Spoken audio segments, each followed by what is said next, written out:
lawyer Hillary Walsh, and one of the most fascinating things about the human body is the control that the mind and the relationship between the mind and the body. And today I want to talk to you about what choices are you making that might be limiting you in your life.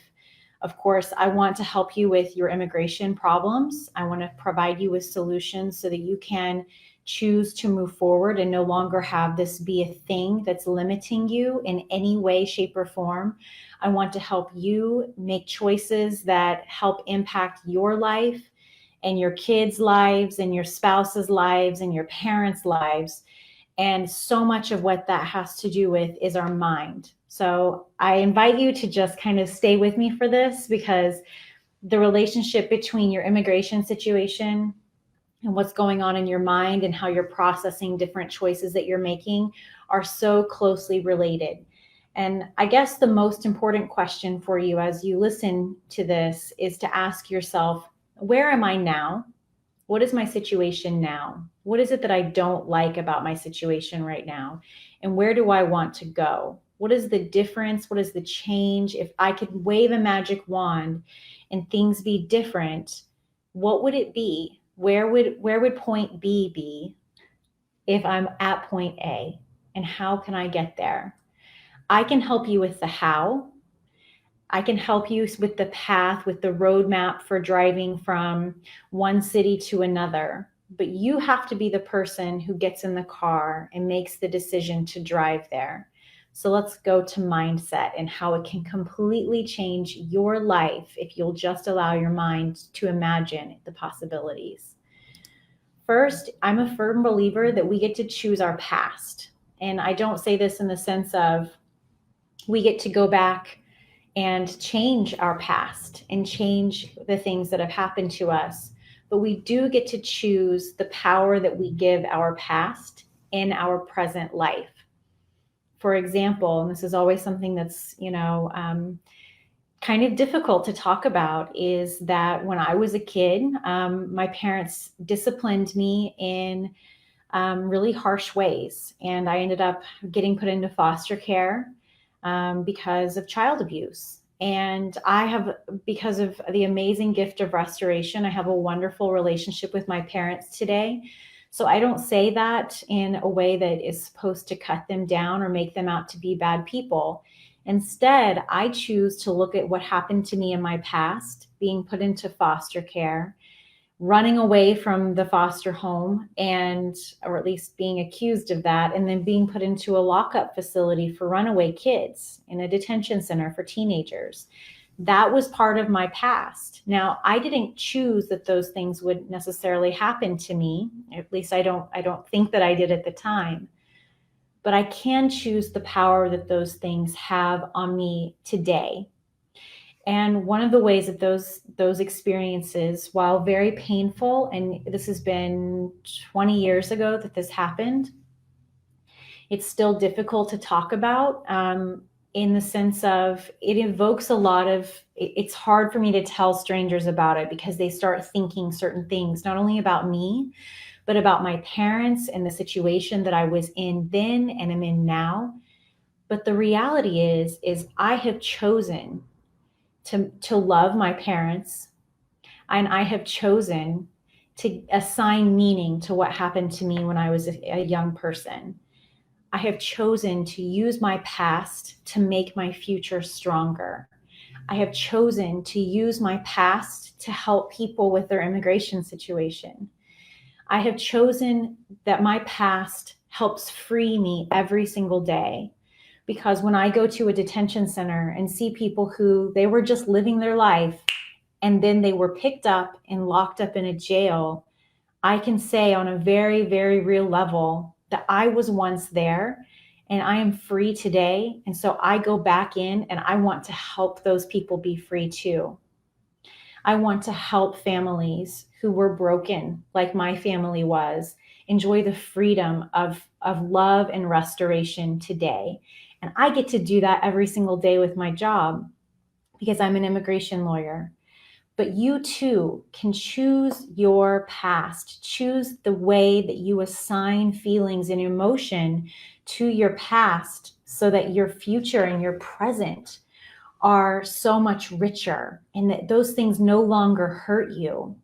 And that brings me to my next point. I want to talk to you about choosing your emotions. Now, I have a hot temper. I think that there's very few people who haven't seen me kind of have a hot temper. It's what makes me a great advocate, I think, because as soon as it comes into my head, sometimes the piercing things come out of my mouth, and that can be used as a really great tool. But that's not really what I'm talking about. What I'm talking about is, as you see and you become frustrated with a situation, perhaps you're so tired of working at a job where you're not being paid appropriately. You're being paid less than a minimum wage because your employer knows you don't have work authorization, and you know that they're taking advantage of you, but you don't feel like you have other options. I can only imagine how frustrating that is. If you're in a situation where you're enduring domestic violence and you don't know how to get out, you're living in fear, you are hurt, you feel like the person who should love you the most is giving you less than the self-worth that you deserve, and that has to be extremely painful. If you are someone who has been in this country for decades and has paid your taxes and has never committed a crime, and you have raised an amazing family, and yet you have watched person after person after person get their papers and you've been unable to, that has to be so infuriating. And so for the person who's in pain, who feels worthless, the person who feels abused and taken advantage of, and the person who feels infuriated, I ask you to assign and choose an emotion that motivates you. For me, getting really frustrated and angry to the point where I'm going to do something about it. I'm going to change my situation. I'm going to fight for people because I'm so sick and tired of seeing the same problems arise for dozens and dozens of people, that it's time for that fire to be ignited within me. And I ask for that fire to be ignited within you. Because when you get mad enough about the situation, and I'm not talking about putting a fist through the wall, I'm talking about you have something that overcomes you and you choose an emotion that makes you decide, today is the last day I'm going to feel this way. That's when you know that you've chosen the emotion, and no longer are these things happening to you, but instead you have chosen to do something about it. You have chosen how to feel about it. And that is going to be liberating. And that's what's going to allow you to move forward, whether it's through immigration, if you're thinking about getting a divorce, you're thinking about reconciling, and you don't want to be the first person to apologize. I don't know. Whatever it is, find the emotion that motivates you so that you can make the change that you have been just living with for so long, and yet you've done nothing about it. It's time to get pissed off. It's time to do something about it. The next step is choose your patterns. And I think that this is so important for all of us. What are the patterns that every single day you're doing the same thing over and over, and expecting a different result? I don't know what famous person said it, but the act of doing something over and over again and expecting a different result is the definition of insanity. And there are other people out there who've said kind of catchy things like, you'll continue to get what you get until you make a different choice to move forward in a different way. People say it much catchier than I do, but the message is the same. If you want something different, if you want to get from point A to point B, you have to make a choice to change what you're doing on a daily basis. And it can be very minor. It can be looking at your past with love and acceptance, and knowing that it was planting the seeds for you to be a stronger person today. It can be choosing your emotions, and rather than feeling like the victim in the situation, even if there's no one who will ever argue with you about it, if you can get frustrated enough to move forward and to leave that behind, then that will help you change your patterns. Sometimes it's, as simple as stop listening and talking to the same people about your problems. talking about our problems, and even if it's to someone who will listen. People do it in my law office all the time.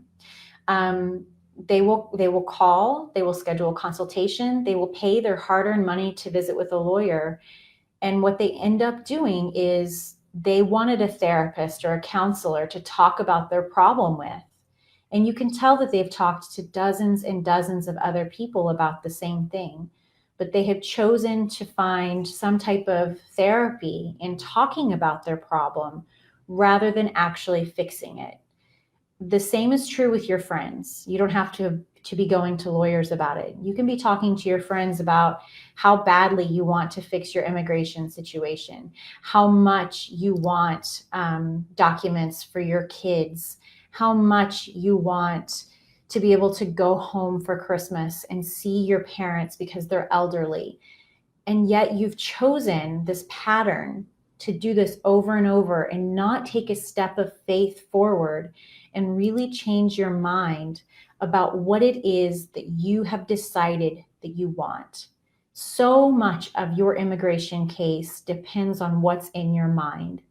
If you can imagine what your work card looks like, I believe that you will be able to get it. If you can imagine what your green card looks like, close your eyes and see it. If you can see yourself standing in front of a courthouse someday with the American flag flying, and you're taking the Pledge of Allegiance to the US flag, to the country that you have lived in for decades, and if you can see those things in your mind, I believe that you can achieve them in this, and I can help you with that. But if you don't have that belief, if you don't have that decision in your mind that I have decided to do this, then you will stay stuck in your past. Your emotions will not help motivate you to move forward. They will instead just be feelings you have, and you'll stay in the pattern that you are in right now. I want to help you get from point A to point B.